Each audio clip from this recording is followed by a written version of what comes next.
126 asker bölükte hiç qanday ters okıyalar jana askerlik tartip buzulар болған жоқ. Bölük ыкчамда эрдеп план негизинде иш алып барууда. Бөлүктүн командири подполковник Ахматов.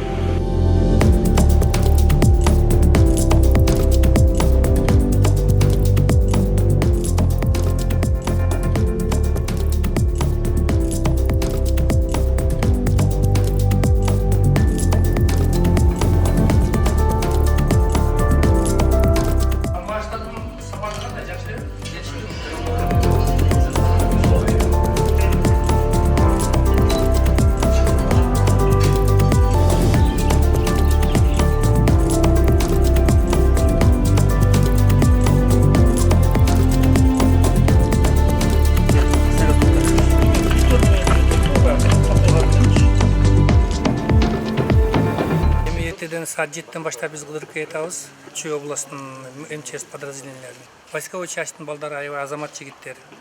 Шарттары жакшы.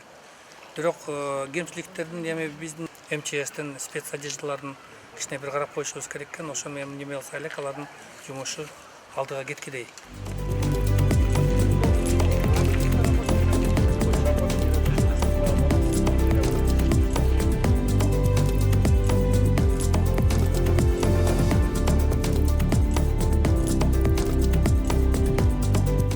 37 техникадан болгону 5 техника иштеп атышат. 31 техникадан Деполческе берген техникадан болгону 12 техника иштеп атат. Эми булардын айта берсе аябай көп деңизчи маселелерчи. Бирок эң азыр основной маселе бизде менин алдымда турат, ушу кыдырып келип көргөнүн арасынан, что мына СТРЧСти кантип куткарып алуу, кантип ушу карыздан кутулуу, кантип ушу болгон нерсени bir наименьший потеря менен алып чыгуу.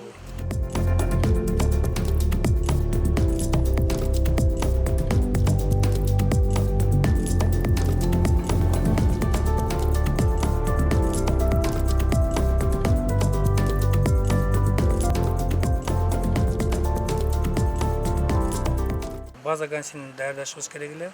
Өзүнүн акыбалына эми карап чыкканда анча-мынча кемчиликтер бар.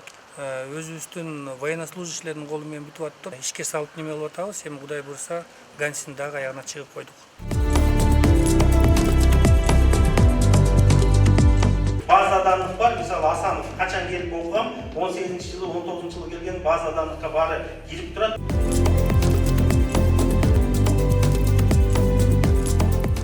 Преподавательский состав аябай күчтүү.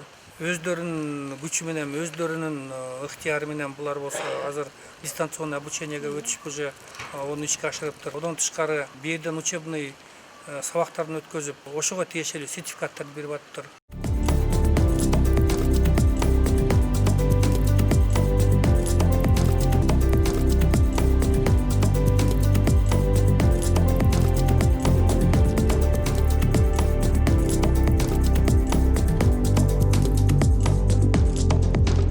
Кыргызстанда болгону бир ушундай водолазный центрибиз бар.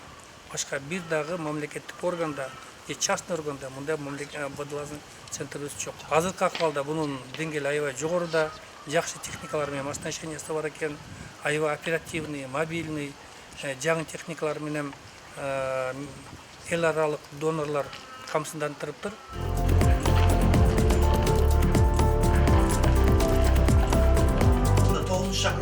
209 шақырымға чейин ишке кошчу.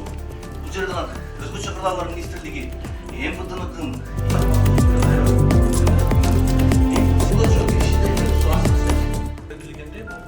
мына ысыкатадан 7 гектар кетип атат.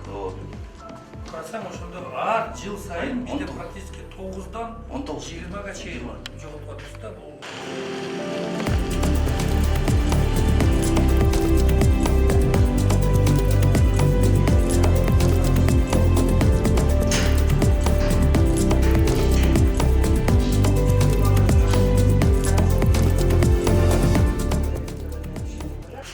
есть еще такое точечное горение, тогда подключается газовая горелка, и она точечная. То есть, когда уже видим воспламенение, идет полное воспламенение, мы останавливаем процесс.